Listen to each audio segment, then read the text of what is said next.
Hello दोस्तों, आज के इस क्लास में आपका स्वागत है। जैसा कि मैं आपको पिछले लेक्चर में वैदिक काल का धार्मिक पक्ष बताया, धार्मिक पक्ष में क्या-क्या पढ़ना है, वो सारी चीज़ें मैंने बताया। तो आज मैं वैदिक काल का सामाजिक पक्ष बताऊंगा। ठीक? तो ऐसे ही सामाजिक पक्ष के बाद हमारी चर्चा, हालांकि सामाजिक पक्ष थोड़ा विस्तार में है, तो क्योंकि यहाँ से क्वेश्चन ज़्यादा आते हैं, तो इसलिए सामाजिक पक्ष के बारे में हम चर्चा थोड़ा डीप करेंगे। ठीक। इसके बाद हम वैदिक सभ्यता और इंडस वैली सिविलाइजेशन, ये दोनों की तुलना करके पढ़ेंगे। ठीक। फिर ये चैप्टर हमारा खत्म हो जाएगा, फिर हम आगे घुसेंगे वैदिकोत्तर काल यानी कि पोस्ट वैदिक काल। ठीक। तो आइए हम वैदिक काल का सामाजिक पक्ष देखते हैं। तो किसी भी काल का सामाजिक पक्ष, वैदिक काल का ही नहीं, किसी भी काल का सामाजिक पक्ष आपको पढ़ना हो तो उसको हम एक मोटे मोटा 3 भागों में बांटकर पढ़ते हैं। जैसे कि क्या उस काल में कोई वर्गीय विभाजन था, कोई जाति व्यवस्था थी, पहला। दूसरा, कि महिलाओं की स्थिति क्या थी, यानी कि समाज में जो 50% लोग हैं, अर्थात महिलाओं की क्या स्थिति थी। ठीक। क्या उस समाज में कोई दास प्रथा थी। इन 3 भागों में बांटकर हम पढ़ते हैं। ठीक। तो इसी तरह हम वैदिक काल को भी बांट के पढ़ेंगे। तो आइए देखते हैं वैदिक काल का सामाजिक जीवन। वैदिक काल का सामाजिक जीवन, उसमें पहला मैंने लिखा है, क्या कोई वर्गीय विभाजन था, जैसा कि मैंने अभी आपको बताया। महिलाओं की स्थिति क्या है। ठीक। और दास प्रथा जो मैंने बताया, तो दास प्रथा यहाँ थी नहीं, तो इसलिए दास प्रथा की चर्चा नहीं करेंगे। ठीक। हालांकि यहाँ जब जाति प्रथा आ गई तो उसी में जो शूद्र थे उनको दास, एक तरह से दास का ही रूप दे दिया गया। ठीक। तो सामाजिक यहाँ पे हम 2 भागों में बांट कर पढ़ेंगे कि वैदिक काल, क्या वैदिक काल में कोई वर्गीय विभाजन था, क्या वैदिक काल में महिलाओं की स्थिति क्या थी। अच्छा, तो वैदिक काल में चूंकि हम वैदिक काल को 2 भागों में बांट कर पढ़ते हैं, ऋग वैदिक काल और लेटर वैदिक काल, तो इसको भी हम 2 भागों में बांट कर पढ़ेंगे। मैं तुलनात्मक अध्ययन, ऋग वैदिक काल और लेटर वैदिक काल का ये तुलनात्मक अध्ययन जब से मैं पढ़ा रहा हूँ, वैदिक काल का धार्मिक पक्ष, आर्थिक पक्ष, ये तमाम राजनीतिक पक्ष, ये चीज़ें बताएं, तो हमने उसको तुलनात्मक अध्ययन किया कि जिससे आपको रटना ना पड़े। क्योंकि अगर आप वैदिक काल का धार्मिक पक्ष पढ़ रहे हैं और उसमें ऋग वैदिक काल अलग पढ़ रहे हैं, तो ये चीज़ें आपको वो समझ में नहीं जल्दी आएंगी, वो जल्दी याद नहीं होगा। क्योंकि एंशियंट हिस्ट्री से अच्छे अच्छे लोग भाग जाते हैं छोड़कर।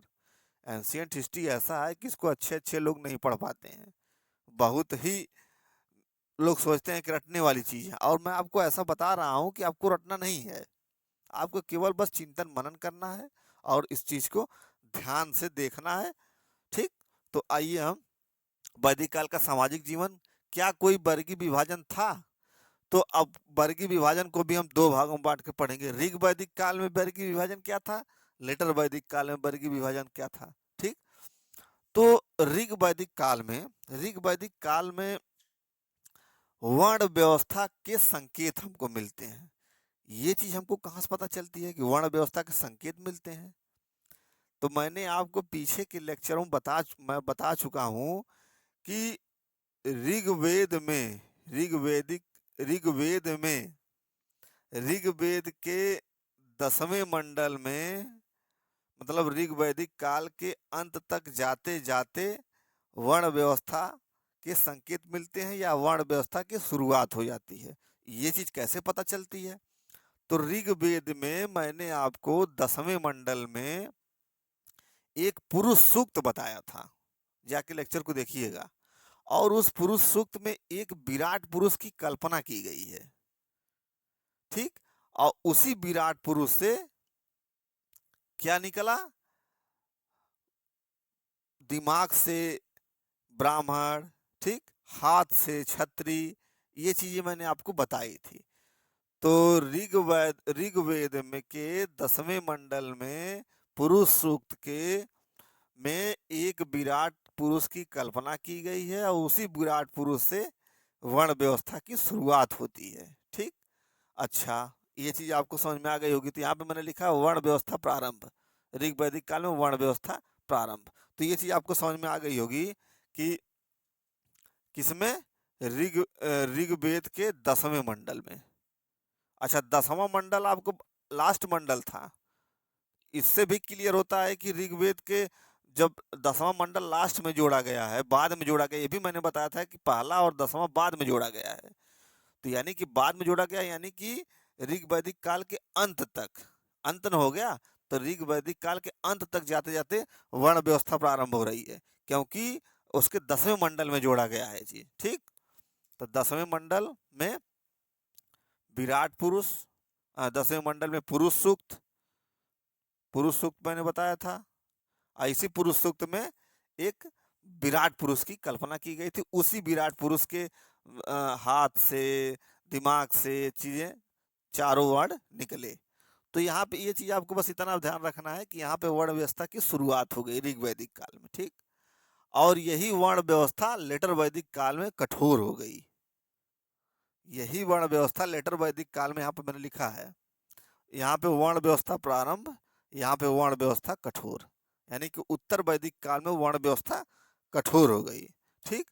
और जब वैदिक काल के बाद जाएंगे, यानी कि पोस्ट वैदिक, यानी कि वैदिक को उत्तर, तो उसमें क्या वर्ण व्यवस्था जात में तब्दील हो जाएगी। ऐसे डेवलपमेंट हुआ है। ठीक। तो इस चीज को बस इतना ही दिमाग में रखना है कि वर्ण व्यवस्था यहाँ प्रारंभ हुई, यहाँ वर्ण व्यवस्था कठोर हो गई। ठीक। और ये वर्ण व्यवस्था, ये सब सारी चीजें मैं आपको अभी डिटेल करूंगा। ठीक। दूसरी देखिए, महिलाओं की स्थिति। ठीक। तो महिलाओं की स्थिति क्या थी, वैदिक काल में महिलाओं की स्थिति क्या थी, तो उसको दो भागों में बांट के पढ़ेंगे। ऋग वैदिक काल में क्या थी, लेटर वैदिक काल में क्या थी। तो ऋग वैदिक काल में मैं आपको बता दूं कि ऋग वैदिक काल में महिलाओं की स्थिति पूरे इतिहास से सबसे अच्छी थी। मोटी मोटा दिमाग में आप यही रखेंगे कि ऋग वैदिक काल में महिलाओं की स्थिति पूरे इतिहास की तुलना में सबसे अच्छी थी। यहाँ पे मैंने लिखा है, इस काल में महिलाओं की स्थिति पूरे इतिहास में सबसे अच्छी थी। ठीक। अब सबसे अच्छी थी, तो ये चीज कैसे पता चलती है, क्या था उस समय, क्या स्थिति थी, ये चीज कैसे हमको पता चलता है। ठीक। उस समय ये सब चीजें ऋग्वेद में मिलेंगी आपको। उस समय माने ऋग वैदिक काल में जो महिलाओं की विवाह की न्यूनतम आयु है वो कितना थी, 16 वर्ष।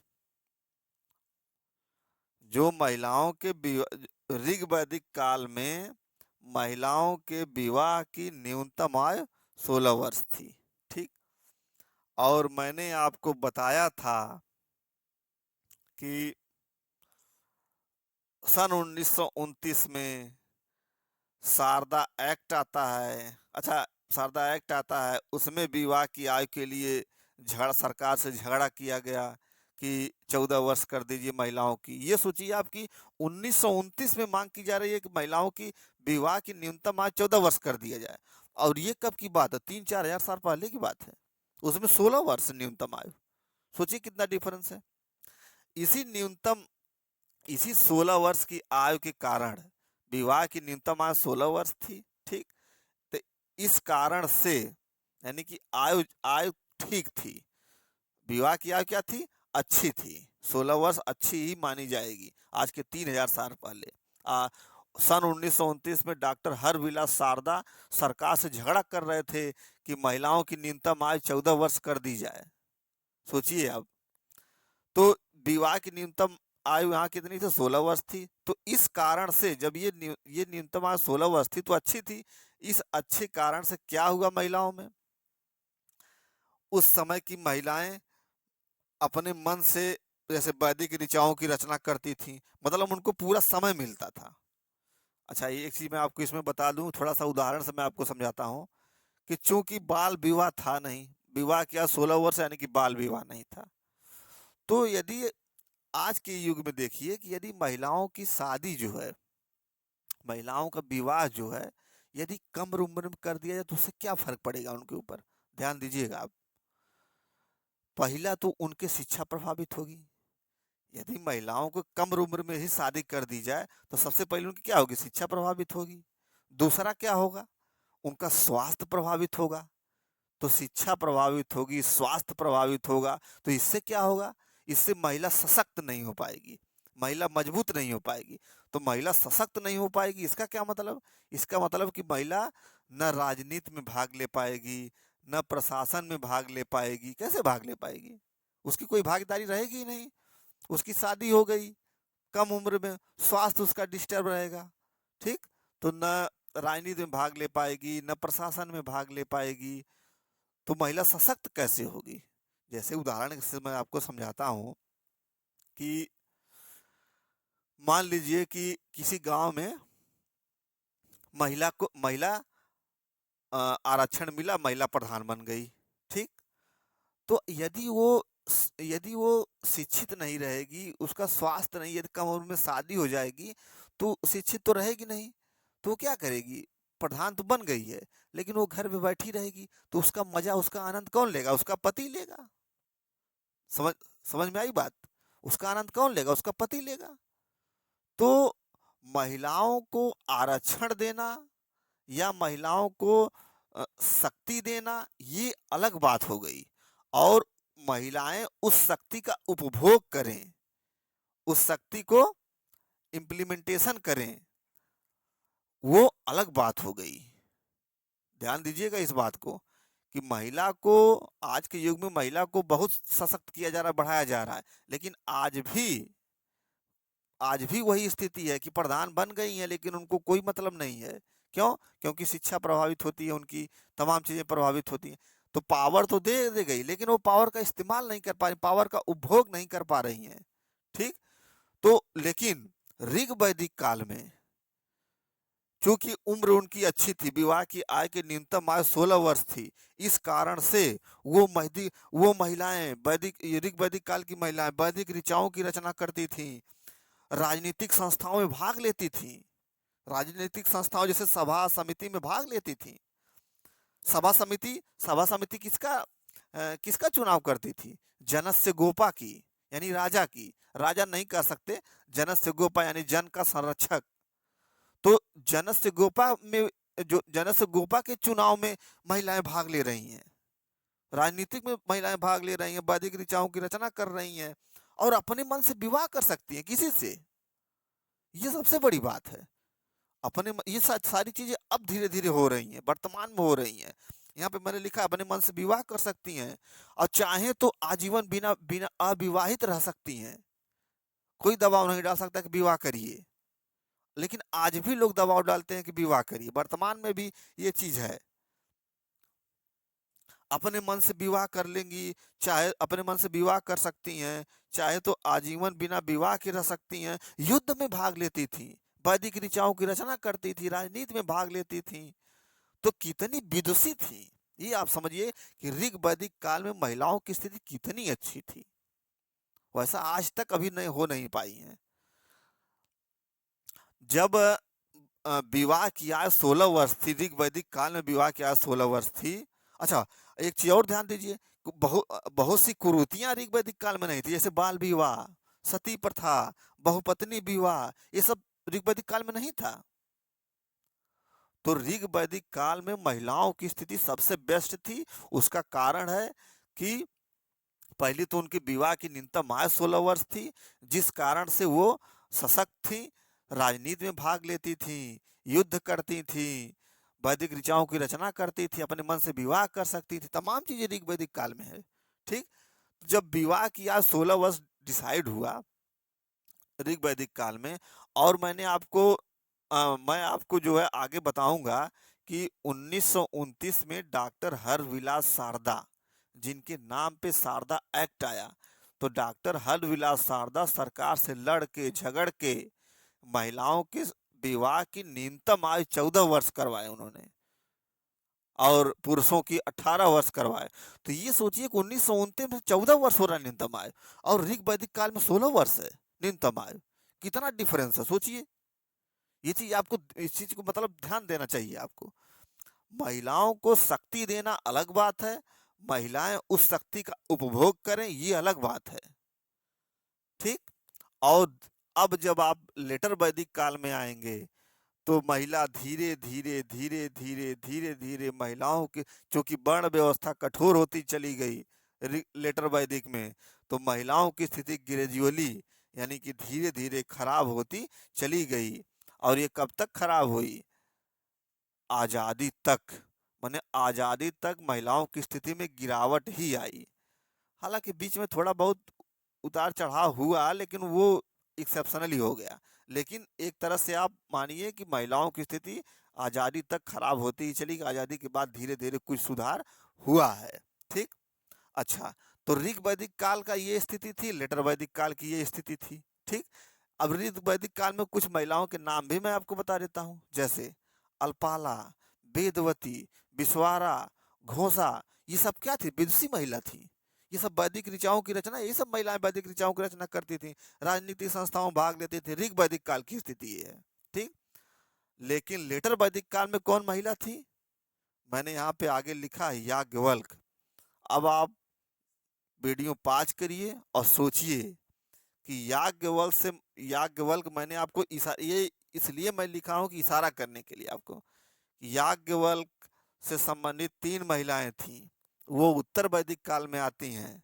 कौन कौन था? याद करिए, मैं आपको बता ही देता हूँ। याज्ञवल्क और गार्गी के बीच क्या हुआ था? डायलॉग हुआ था। तो गार्गी कौन सी महिला थी? उत्तर वैदिक काल की महिला थी। और एक कात्यायनी थी, एक मैत्रेयी थी। तो गार्गी, कात्यायनी, मैत्रेयी, ये सब किस काल की महिलाएं हैं? उत्तर वैदिक काल की महिलाएं हैं। ठीक।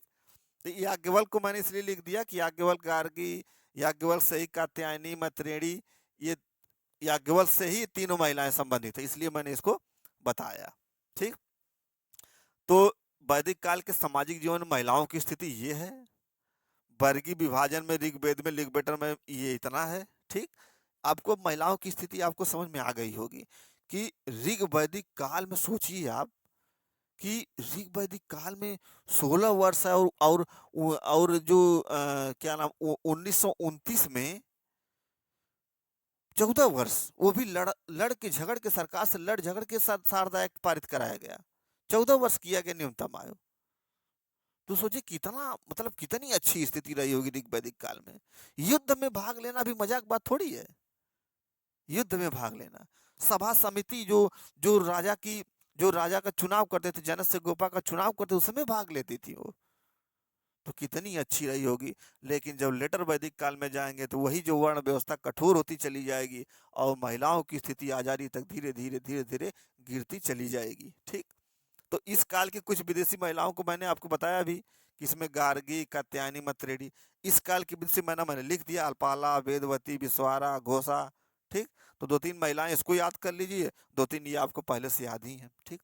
तो ये तो हो गया आपका वैदिक काल का सामाजिक पक्ष। इसमें वर्गीय विभाजन और महिलाओं की स्थिति आप जान गए। अच्छा, उसी से संबंधित मैंने आपको यहाँ पे एक चार्ट बनाया है। ये चार्ट इसलिए बनाया है कि ये सारी चीज़ें आपको अलग अलग जगह मिलेंगी, लेकिन मैंने कंपाइल करके बना दिया है कि आपको पता चले कि चारों आश्रम की चर्चा कब स्थापित हुई। ठीक। गोत्र क्या है, ये सब 4 चीजें। ठीक। तो आइए इस चार्ट को भी हम देख लेते। ये चार्ट थोड़ा इससे इससे अलग है, लेकिन इसी से संबंधित है। ठीक। तो इस चार्ट को आप अलग बनाइएगा। तो यहाँ पे मैंने लिखा है संदर्भ। आरवी का मतलब ऋग वैदिक काल, एलवी का मतलब लेटर वैदिक काल यानी कि उत्तर वैदिक काल, पीवी का मतलब पोस्ट वैदिक काल यानी कि वैदिकोत्तर काल। ठीक। वैदिक काल के बाद अभी आएगा, मैं अभी चैप्टर वो पढ़ाया नहीं हूँ आपको, उस पढ़ाऊंगा अभी आपको।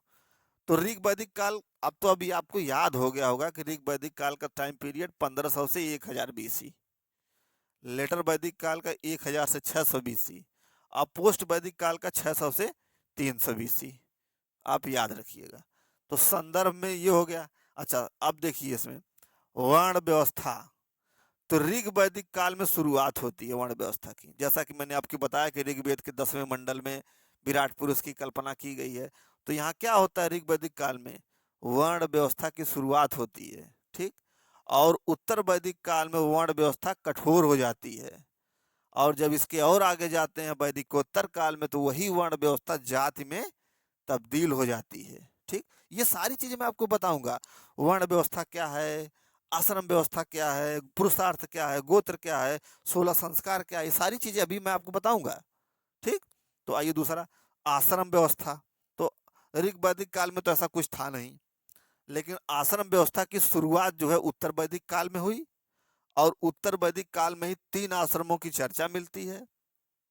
जो तीनों आश्रमों की चर्चा मिलती है वो छांदोग्य उपनिषद में मिलती है। यहाँ पे मैंने लिखा है छांदोग्य 3, यानी कि छांदोग्य उपनिषद में 3 आश्रमों की चर्चा मिलती है, और उत्तर वैदिक काल में ही आश्रम व्यवस्था की शुरुआत भी होती है। ठीक, और ये शुरुआत होती है, इसके बाद पोस्ट वैदिक काल में आश्रम व्यवस्था स्थापित हो जाती है, परमानेंट स्थापित हो जाती है।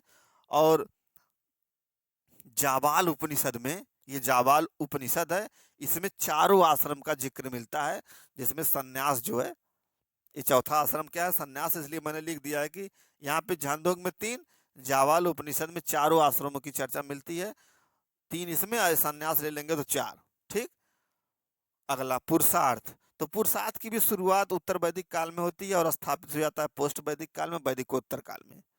गोत्र की भी शुरुआत उत्तर वैदिक काल में होता है और स्थापित होता है वैदिकोत्तर काल में। इसी प्रकार 16 संस्कार, इसकी ये 16 संस्कार का प्रचलन वैदिकोत्तर काल में आता है और स्थापित भी वैदिकोत्तर काल में ही होता है।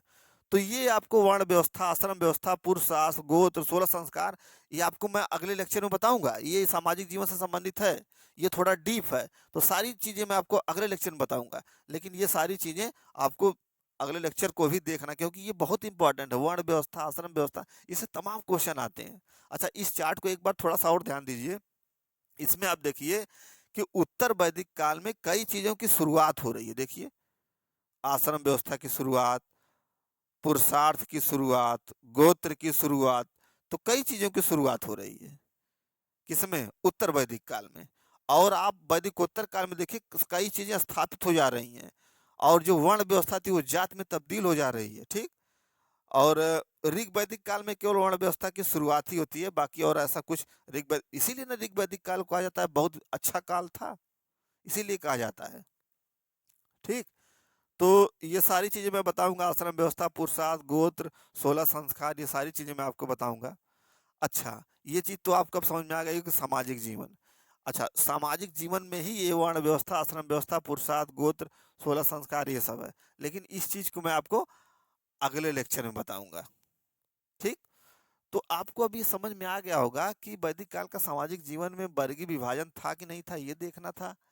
महिलाओं की स्थिति क्या थी, ये देखना था। ठीक, अच्छा, चूंकि एंशियंट हिस्ट्री जो है, ये थोड़ा सा लोग इसको देखकर भागते हैं, और मैं आपको देखिए किस तरह से कितना कंपेरेटिव करके मैं आपको पढ़ा रहा हूँ कि ऐसा आपको यूट्यूब पे आप खोलिए, देखिए पूरा यूट्यूब पे नहीं मिलेगा आपको इस तरह से चार्ट बना के, इस तरह से नहीं मिलेगा आपको। गारंटी के साथ मैं कह रहा हूँ कि कंपेरेटिव करके पढ़ना, और आपको याद नहीं करना पड़ेगा। लगभग 90% फैक्ट आपको ऐसे ही याद हो जाएगा। ठीक, तो अब ये वर्ण व्यवस्था, आश्रम व्यवस्था सब पढ़ाऊंगा मैं अगले लेक्चर में। तो आपसे मैं मिलता हूँ अगले लेक्चर में। Thank you.